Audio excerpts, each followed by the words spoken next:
Selamat pagi Bapak Ibu Saudara yang diberkati oleh Tuhan. Senang sekali kita berjumpa kembali dalam renungan pagi. Firman Tuhan pagi hari ini terambil dari Injil Lukas pasal 13 ayat 7 sampai 9. Firman Tuhan berbunyi demikian. Lalu ia berkata kepada pengurus kebun anggur itu, "Sudah 3 tahun aku datang mencari buah pada pohon ara ini, dan aku tidak menemukannya. Tebanglah pohon ini. Untuk apa ia hidup di tanah ini dengan percuma?" Jawab orang itu, "Tuan, biarkanlah dia tumbuh tahun ini lagi. Aku akan mencangkul tanah sekelilingnya dan memberi pupuk kepadanya. Mungkin tahun depan ia berbuah. Jika tidak, tebanglah dia." Demikian firman Tuhan. Tema renungan kita di pagi hari ini masih diberi kesempatan. Bapak Ibu Saudara yang diberkati oleh Tuhan, di dalam perumpamaan di atas dikatakan bahwa telah 3 tahun lamanya pemilik kebun menantikan pohon aranya untuk berbuah, namun ia tak kunjung mendapatkannya. Kemudian pengurus kebun meminta kepada pemilik kebun untuk memberikan waktu 1 tahun lagi pada pohon ara itu untuk bertumbuh, dan kalau tidak juga berbuah maka akan ditebang. Perumpamaan ini berbicara tentang sebuah kesempatan. Di dalam hidup ini kita menemukan banyak kesempatan. Itu berarti kita selalu diberi kesempatan. Lalu bagaimana agar kita bisa menggunakan kesempatan itu dengan baik? Ada orang-orang yang berhasil di dalam bidang masing-masing. Adalah mereka yang mampu melihat dan menggunakan setiap kesempatan yang ada dalam hidupnya.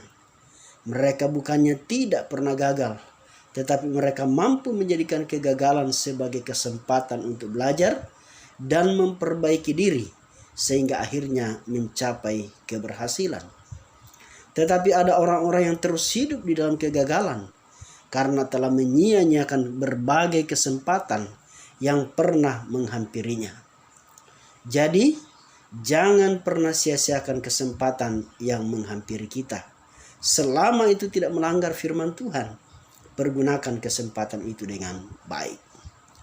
Bapak Ibu Saudara yang diberkati oleh Tuhan, kesempatan tidak pernah terlepas dari waktu. Di dalam Alkitab kita mengenal 3 waktu. Yang pertama, Kronos, waktu yang selalu ada. Kronos menunjukkan siklus waktu tertentu, baik yang singkat maupun lama. Berasal dari bahasa Yunani, Kronos menunjukkan detik, menit, jam, hari, bulan, dan tahun. Yang kedua, Aion, yaitu waktu yang tanpa batas. Aion digunakan untuk menggambarkan waktu yang dimulai pada penciptaan dan berakhir pada kedatangan Kristus yang kedua kali, serta waktu kekekalan yang tanpa batas. Yang ketiga, Kairos, jangka waktu tertentu. Jika waktu itu telah lewat, maka ia tak akan kembali lagi. Nah, Kairos berbicara tentang kesempatan yang datang di waktu-waktu tertentu. Jika tidak digunakan dengan baik, maka Kairos itu akan berlalu dan hilang.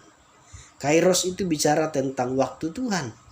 Kesempatan yang diberikan oleh Tuhan harus dipergunakan dengan baik. Kalau tidak, waktu itu akan berlalu dan akan hilang. Jadi Bapak Ibu Saudara yang diberkati oleh Tuhan, di dalam hidup ini mari kita tangkap dan gunakan Kairos, waktu Tuhan yang ada, sebaik mungkin, agar kita tidak menyesal di kemudian hari, supaya kita bisa berhasil dalam kehidupan kita. Demikian renungan di pagi hari ini, kiranya dapat memberkati kita semua. Amin.